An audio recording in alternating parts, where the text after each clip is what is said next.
रेखाखंड का विभाजन करने की पहली विधि। तो चलिए इसके लिए हम संरचना के चरण देखते हैं। सबसे पहले एक रेखाखंड AB लीजिए। इस रेखाखंड को हमें m/n यानी 3:2 के अनुपात में विभाजित करना है। अब बिंदु A से कोई किरण AX इस प्रकार खींचिए कि यह AB के साथ न्यून कोण बनाए। चूंकि हमें विभाजन अनुपात 3:2 दिया गया है और 3 और 2 का योग होता है 5, तो इस किरण को 5 बराबर भागों में विभाजित कर दीजिए और इन बिंदुओं को नाम दीजिए A1, A2, A3, A4 और A5। यहाँ पर हम देख सकते हैं AA1 बराबर A1A2 बराबर A2A3 बराबर A3A4 बराबर A4A5 के है। अब बिंदु A5 को बिंदु B से मिला लीजिए।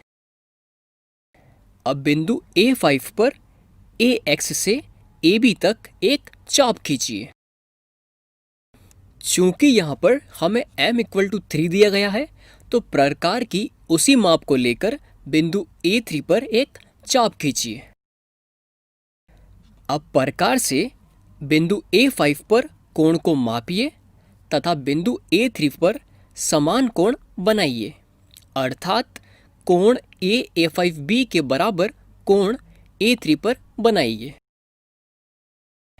अब बिंदु A3 से होकर जाने वाली A5B के समांतर एक रेखा खींचिए जो AB को एक बिंदु C पर प्रतिच्छेद करे। तो इस प्रकार हमें प्राप्त होगा AC/CB बराबर 3:2। अब हम देखेंगे कि ये रचना के चरण किस प्रकार हमें आवश्यक विभाजन देते हैं।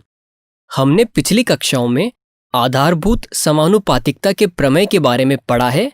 उसके अनुसार यदि किसी त्रिभुज में किसी भुजा के समांतर खींची गई रेखा उस त्रिभुज को अन्य दो भिन्न बिंदुओं पर प्रतिच्छेद करती है, तो यह रेखा उन दोनों भुजाओं को समान अनुपात में विभाजित करती है।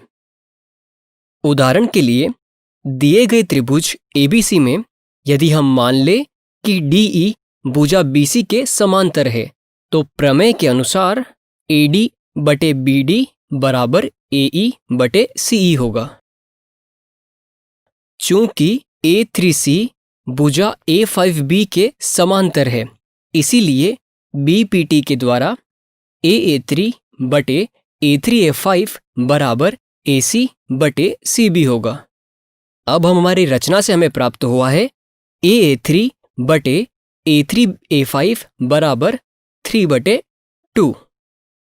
इसीलिए हम कह सकते हैं AC/CB बराबर 3:2। यह दर्शाता है C भुजा AB को 3:2 के अनुपात में विभाजित करती है।